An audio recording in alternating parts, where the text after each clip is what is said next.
yung tinatawag nilang weak leader, mga kababayan, nagsalita na. At sa kanyang talumpati, mga kababayan, sa kanyang ambush interview siguro ito. Ha? Sa kanyang ambush interview, mga kababayan, abay nasambit ng Pangulo ang mga hindi natin alam. Na kung inyong mapapakinggan ang Pangulong Bongbong Marcos, ay para bang siya ang lahat ng utak sa pagkakahuli kay Kibuloy. Kita nyo na mga kababayan, ano? Hindi natin alam eh. Pero si Pangulong Bongbong Marcos pala ang kumukumpas. Diba? Abay dapat lang, Pangulo naman yan eh. Pero akala natin ano? Akala natin eh, tatahi-tahimik lang. Police work at its best. This is what the PNP... May nakapanood na ba nito? Ha? May nakapanood na ba nito? Oh, ito yung tinatawag nilang weak leader. can do pag led well at maganda ang ating pagkakaunawa at pag-coordinate sa iba't ibang ahensya. But this is what policemen do.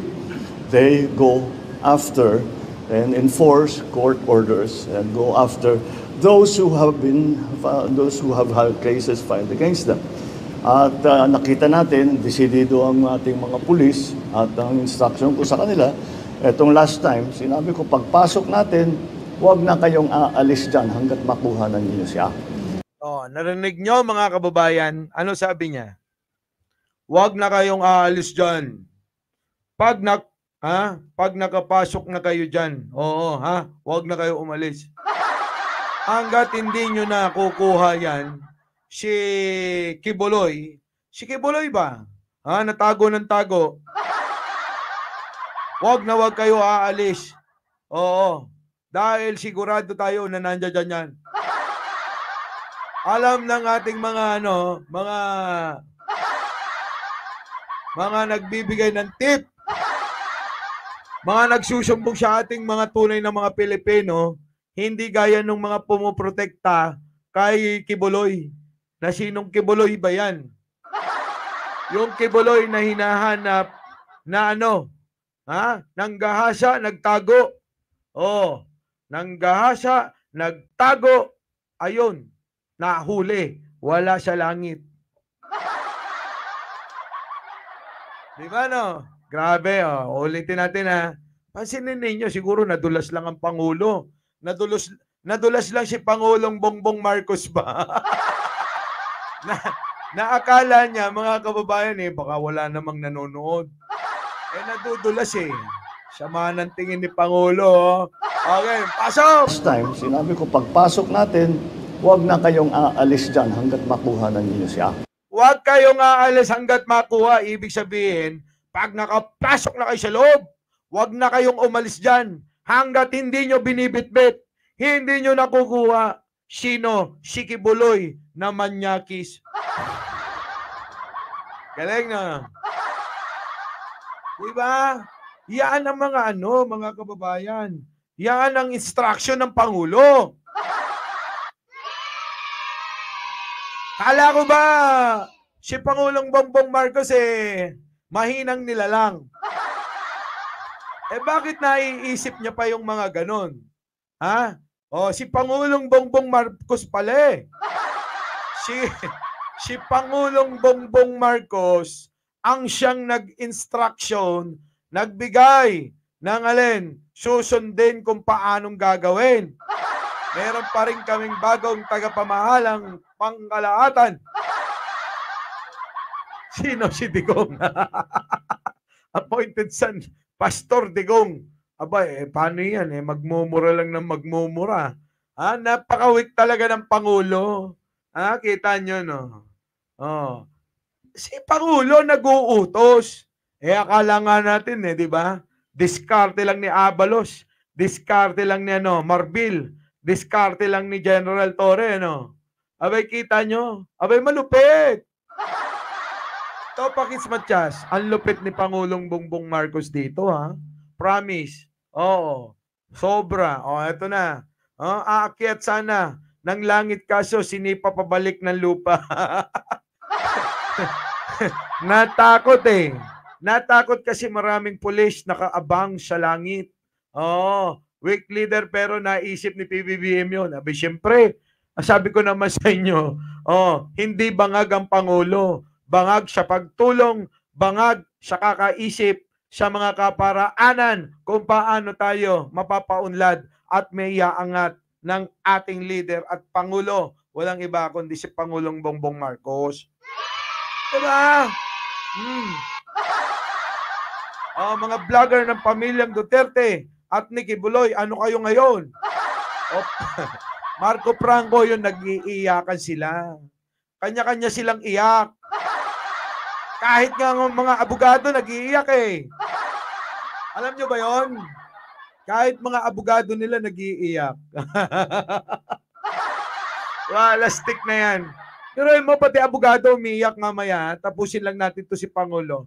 Pangulo, banatan mo ulit. Kanila, etong last time, sinabi ko, pagpasok natin, huwag na kayong aalis dyan hanggat makuha na ninyo siya.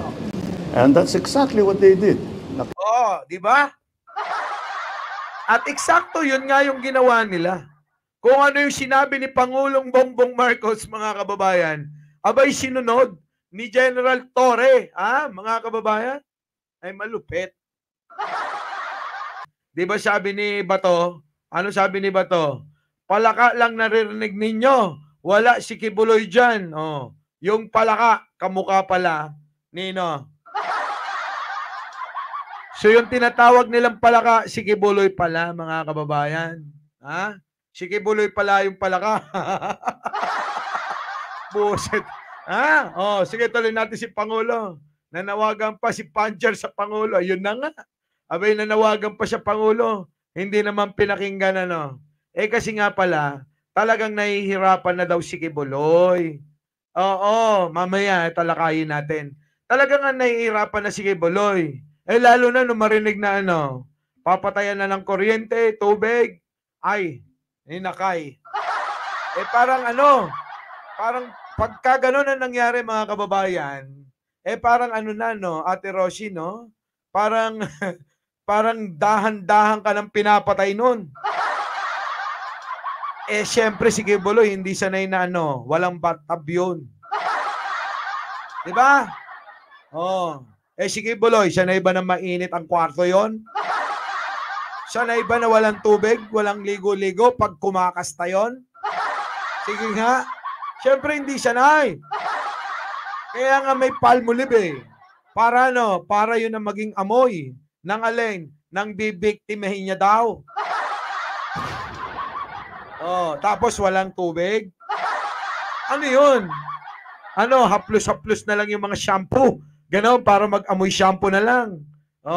Paano yun? Intelligence services, lahat, kasama lahat yan. But it was, in the end, it was a police action that brought Apollo Kibuloy to the arms of the law. The question that is being asked constantly kagabi pa hanggang ngayon, surrender ba o nahuli? I think that's a legal question, pero hindi na mahalaga yun. Tingnan nyo, ano sabi ni Pangulo? Sige. Ba?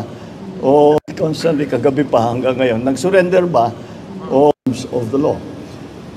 The question that is being asked constantly kagabi pa hanggang ngayon, nag-surrender ba o nahuli? Nag-surrender ba o nahuli? Kasi kagabi pa sila nagngangaw at umiiyak. Ano pa ba magagawa? Sa issue ng nahuli, surrender, sumuko. Di ba mga kababayan? Wala nang bearing yun Luis Fernandez, Roberto Jango. Wala nang bearing yun. Ang mahalaga, ang mahalaga mga kababayan, nahuli na. Nakapagpiano na. Na mag-shot na. Di ba mga kababayan? Iyak na mga didis niya. Ayun na nga, umiiyak na nga Ay, kawawa naman itong mga tagapagtanggol ni Kibuloy at ni Digong I think that's a legal question, pero ganitong iniisip ko, hindi siya lilitaw kung hindi namin hinabol ng gusto. Hindi siya lilitaw kung hindi namin siya hinabol ng gusto. Kita nyo? Hindi lilitaw si Kibuloy kung hindi hinabol nila Pangulong Bongbong Marcos kasama si General Marbil, sino pa? General Torre, at sino pa? Abalos. Kita nyo? Ganito kasi yan. Dahil may pera si si Kibuloy Di ba? Mapera si Kibuloy. Siyempre, boss-boss yan sa loob. Papakalat ng pera yan. Para maging boss-boss siya sa loob. Amo-amo ba? Pero hanggang kailan yun? Mahal yan. Mahal mag-maintain ng ganyang buhay sa loob ng kulungan. Diba? Abay, kailangan ng maraming pera talaga. Surrender ba o nahuli? I think that's a legal question, pero ganitong iniisip ko, hindi siya lilitaw kung hindi namin hinabol ng gusto. Hindi siya lilitaw kung hindi hinabol namin siya ng gusto, Ma'am Jo. Kita nyo, di ba? Hindi yan lilitaw si Kibuloy. Sino ba lilitaw? Hindi lilitaw yan, mga kababayan. Ito lang yan, Ito, opinion ko lang, Pakinggan nyo lang. Sabi doon sa kabilang barberya, netong sila Banat Bay, mga kababayan, at iba pa, galing daw sa labas. Sino? Si Kibuloy. Pumasok sa loob ng KOGC para sumurrender. Nasa labas ka na Papasok ka pa? Di ba sa kanya na rin galing? Kanino? Kay Kibuloy na rin galing na sinasabi niya, hindi ako pauuli. Mamamatay ako. Patay, lalaban ako. Kung mahuhuli nyo ko, hindi nyo ko mahuhuli ng buhay. Kita nyo mga kababayan? Yun ang sinasabi ni Kibuloy Hindi siya uhuli. Hindi siya papahuli ng buhay Kaya daw sumuko. Oo, sumuko kasi naaawa na sa mga membro niya. Lukuhin nyo, lelang nyong panot. Hoy! Diba mga kababayan? Abay, hanggang sa kahuli-hulihan Hanggang kaduluduluhan mga kababayan. Inuuto pa rin sila. Abay, tuwang-tuwa pa rin.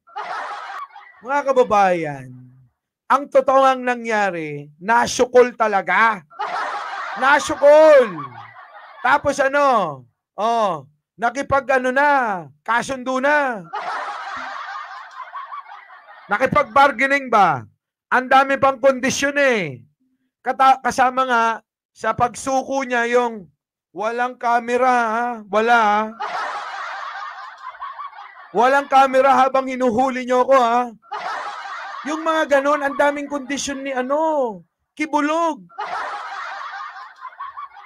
Kita nyo? Ang hilig sa kondisyon ni Kibuloy, mga kababayan. Kaya wag na kayong magtaka kung bakit walang video nung hinuli kasi kasama yon sa kondisyon. Kung bakit wala si General Torre doon. Bakit? Kasi kasama yon sa kondisyon. Ang dami nilang kondisyon. At saka kung ano-ano pa, palabasin na ako'y pumunta rito para sumuko, hindi ako nahuli rito para na sumuko, hindi ganon. Sa loob talaga ng KOGC yan nahuli. Isa sa kondisyon, sabi ni PJ Reacts ayaw makita si General Torre. Ayun na nga, kasama yun. Kita nyo? Kasama yun. Asa na si Bato, Bongo at Robin? Nagtago na. Nagtago na sa mga sa mga palda ng mga asawa nila. Kita nyo? Saan ka makakakita ng akusado na may apela? Kay lang yun. kay Kibuloy lang yun. Di ba? Sige, tuloy, Mr. President.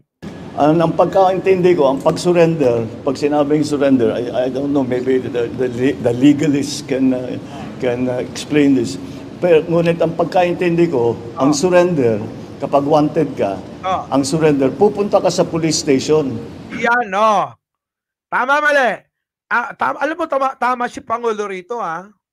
Pagka ang susuko, pupunta ka sa pulis, sa istasyon ng pulis, o kaya sa korte, o kaya kay mayor, o kaya kay congressman, o kaya kay kapitan, o kaya kay kay barangay tanod.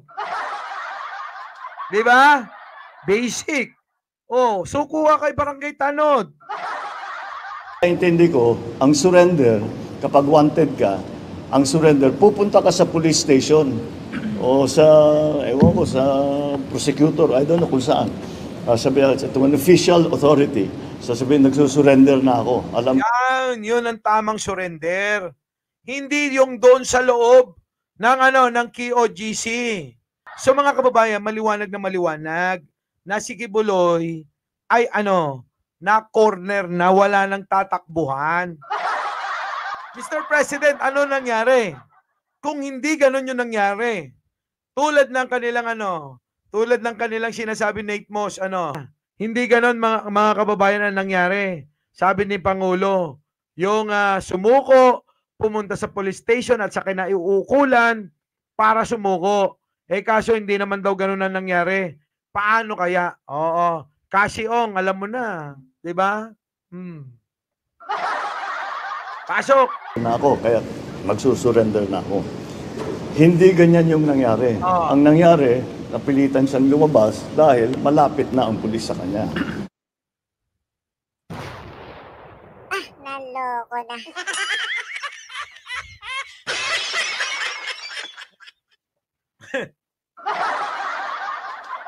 Narinig nyo? Na corner na. Kaya sumuko. Kaya surrender. Time first. Gumaganon si Kibuloy.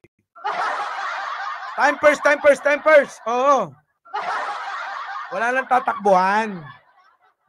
tatakbuhan. Si Kibuloy. Kaya ngayon, sabi ng Pangulo, no choice na. Wala na no choice na. Kung hindi sumuko na lang. Boss Mike! Severa!